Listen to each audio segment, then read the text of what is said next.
is this is one of the actual original dispensers that was used. If you've seen the movie The Founder, this is one of the type of mustard ketchup dispensers that was used. And this was invented locally by Florian Thoman of the Thoman Machine Shop. Unfortunately for Florian, he only patented the design, which had an expiration, so as soon as it expired, basically everyone immediately copied this design. And this type of device is still used today, but they're more of a plastic nature now compared to the old crafted metal ones. Interesting. Also kind of interesting is a few items that are very rare of the 40s barbecue era, 40 to 48. So things like someone had the straw wrapper in one of their glove compartments, and that's from the barbecue years. And they brought it to us. This was when the museum started in 98, 99. So it is a bit faded from time, but you can still make out where it says McDonald's Drive-In. Wow. So why did they stop doing barbecue, do you think? So there was a few factors. One was that it was just poor timing again. They opened a restaurant just a year before the United States entered the Second World War. And just to give you context, so when they had their restaurant, this was their menu of all their different items.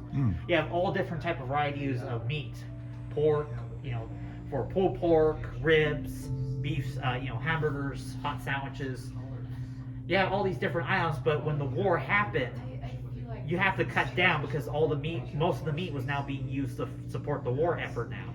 Oh yes, sent over for our boys in green. Yeah, the Department of Defense got first pick before most businesses did.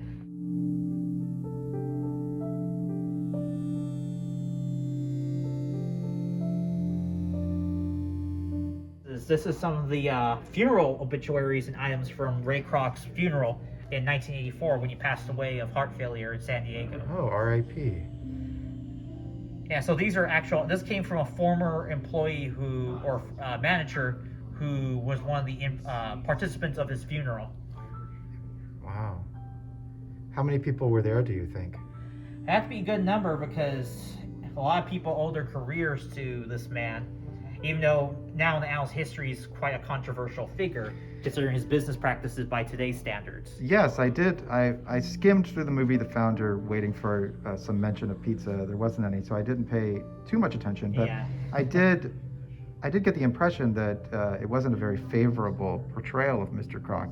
This had to also be on Ray Kroc's part because when Ray Kroc took over, he for most of the centuries up until barely a few years before his death, basically disavowed any knowledge of the brothers or acted as if they never existed. Oh, that's quite a shame. Basically, he was rewriting history to say that he basically was the one that came up with McDonald's. It wasn't until one college speech in the late 70s, early 80s that he actually did mention the brothers, like he met them and all that. And this was kind of like news to everyone because for the longest time we were kind of brought up to believe that Ray Kroc started in 1955. Yes. Unless you were from this area, because then you would know the rails. If you grew up in this area, you would have heard this story from family members who lived here for hundreds of years. Sure. The last 100 years. In the 1950s, all of history was just an oral tradition. Barely anything was ever written down. So. Yeah. Oh, this is interesting to bring up. Speaking of the beefsteak sandwich, so like I said, people like the sandwich. The problem was that it was not selling high enough because of its price tag. So McDonald's went the extra step. They actually gave away a free steak knife if you bought one of their sandwiches. Oh, that is very interesting. I do not believe McDonald's could get away with giving away weapons anymore. Nope. Yeah, see? Free steak Proof knife. of purchase plus a purchase of a chopped beefsteak sandwich. Well, hopefully no one was stabbed with one of these knives. That would open up a lot of liability for the company, I would imagine. Yeah, luckily not, but it's kind of funny that that's how desperate they went to actually give away free silverware or free dishware just to get a sale of a product done. Because hey, who's going to turn down a free steak knife, especially if you can build a set like that? I certainly wouldn't.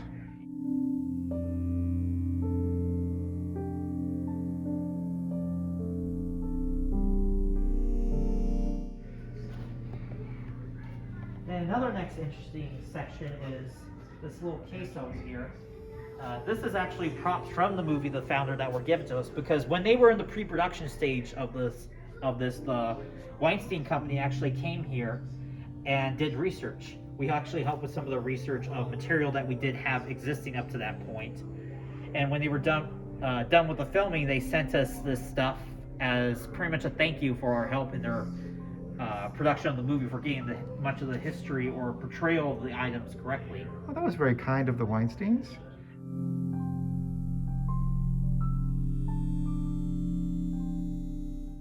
This section, I don't know, did you see the end of the movie where it showed Ray Kroc building his own McDonald's across the street? I may have. I could have dozed off by that point, but... Yeah, at that point, well, there was one little error about that. It was across the street, but it was on the next street over in actual history. It was on 15th Street, which if you go there now in San Bernardino, it's just an empty field. But that was where Ray Kroc built his McDonald's and basically put the brother-run business here out after their falling out in 1961. So this is what remains of that building because the city tore it down in 2003. Unfortunately, San Bernardino does not have the best history preserving old buildings. Yes. Mostly because they found out that they can get more tax money, state funding, if they constantly build new structures. So this site was abandoned for years and then it was torn down. Then my curator, along with his friend Danny Castro, actually went and collected the pieces as they were tearing the place down. Very good foresight on his part. Yeah. What's kind of funny is these fry baskets definitely were probably never cleaned after they were exposed to oil because of the fact of how much. Because a recent worker told me that the baskets get this bad or it starts falling apart from the bottom if you don't clean it properly due to constant exposure to the oils. Well, cleanliness is the enemy of flavor. Yeah.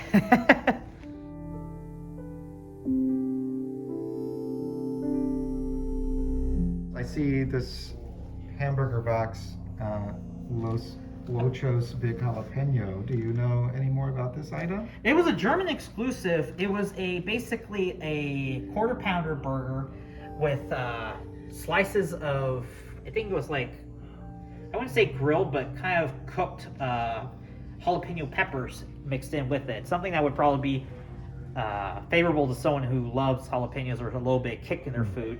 Fortunately, it was never released outside of Germany, and it was, from what I've heard, a kind of like a Big Mac. It's a seasonal thing that comes out every so often. Oh, I see. So if this is German, I would assume that this is pronounced Los Vochos.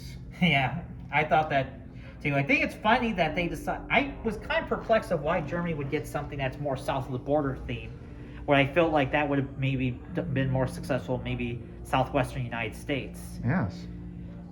Maybe there is a fascination with south of the border type food in Germany. Well, I wouldn't be surprised because I had a roommate in college, and kind of like how us in the West have like Orientalism, like a fantastic view of like in the Far East. There are parts of Europe and Asia that have Occidentalism, where they have a romanticized kind of this like fantasized view of anything from the West.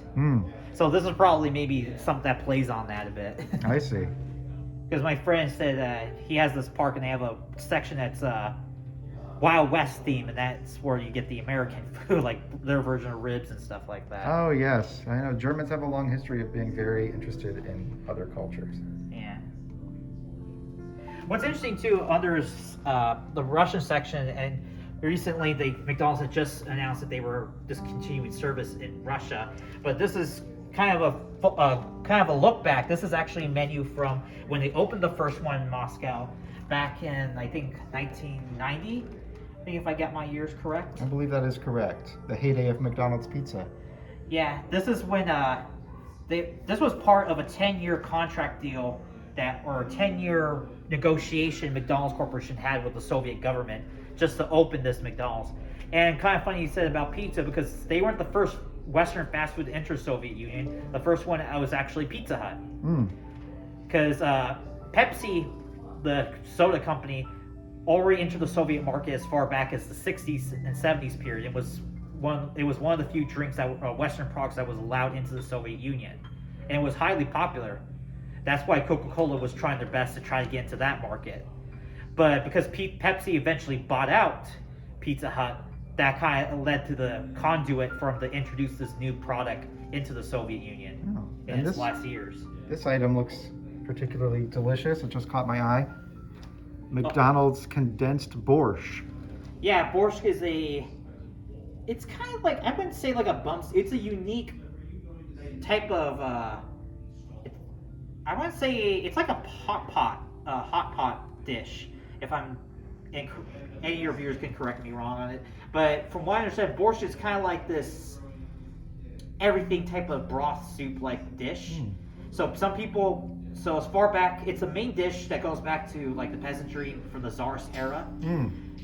Basically, it's a mixture of usually whatever meat you can find, mostly beef is favorable, with some type of barley, potatoes.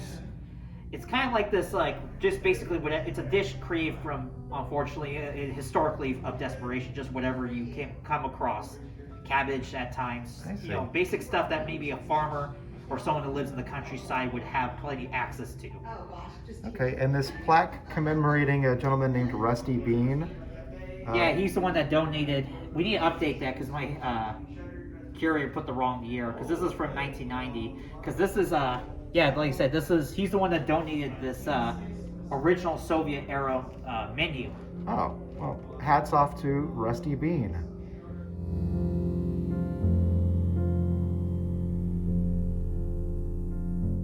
And then next we got Japan. Japan's one of the larger donators, and Japan has a very interesting McDonald's story of their own of how it even got there. And they even tried to do, which is what we have here, they even tried to bring back the thing that hot dogs in McDonald's in Japan. Because people who know their history, the brothers actually started as a hot dog stand before they became a barbecue and a burger restaurant. Well, that is very interesting to me because I have read Ray Kroc's autobiography, Grinding It Out. And I believe that there's a section in that autobiography where he says the one thing McDonald's should never try to serve is hot dogs. Paraphrasing, he said that they were disgusting mystery meat and there would be no way to have any sort of quality control on them. But obviously Japan went against his wishes. Again, this was in the post-Ray Kroc year, so people were starting to do things that they wouldn't have done if Ray Kroc was still around. I see. There's no way he can retaliate from heaven. Yeah.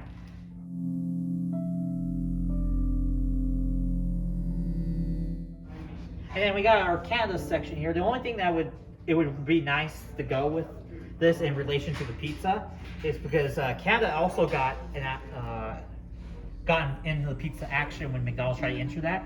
In fact, they also offered only in Canada the pineapple version of the pizza.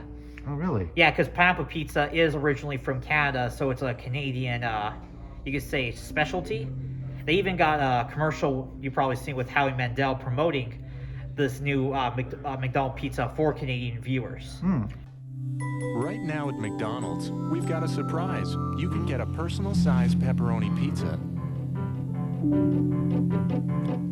for just 99 cents. That's right, a personal-sized pepperoni pizza for just 99 cents with the purchase of any soft drink. But you better hurry, because after April 4th, this deal's gone. Only 99 cents. This is a great offer. Didn't know I knew magic, did you?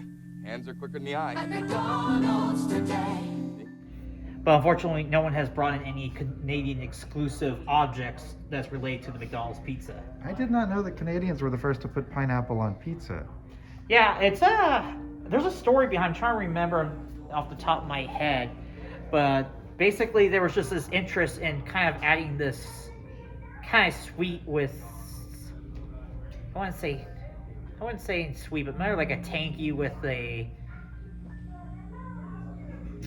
guess the best way to describe it is just how people want to experiment with like salt and sweet, that type of thing. I see. That makes sense. They are known for their pinene, which I believe is pineapple chunks on top of French fries covered in gravy with some cheese curds.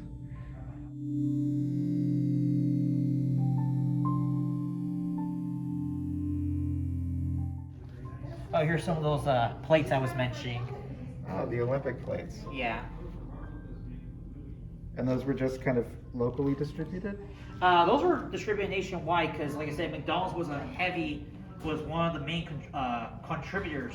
Like they were one of the main promoters of the Olympics. They've actually helped finance the LA Olympics of '84. The reason there was such a big deal over it is because they were trying to make up for the U.S. lack of participation, I think, in the last Olympics, which I think was 79 or 80, because the U.S. government at the time, I think it was under Carter, U.S. President Carter at the time, because that was before Reagan came in. Or I think maybe Reagan was in office at this time. I'm trying to remember who, but basically the U.S. government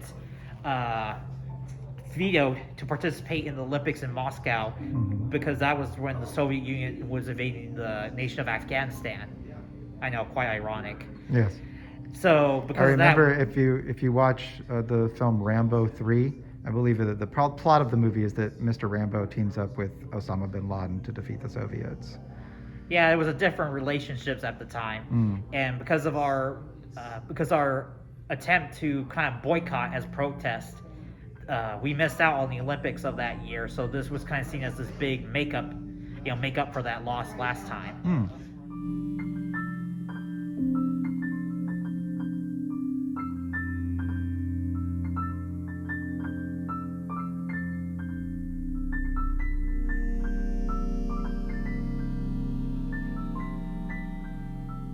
Yeah, thank you again, and hope to see any of you soon who wish to visit us. We're open 10 to 5 every day, 365 even on holidays. Thank you very much. No problem.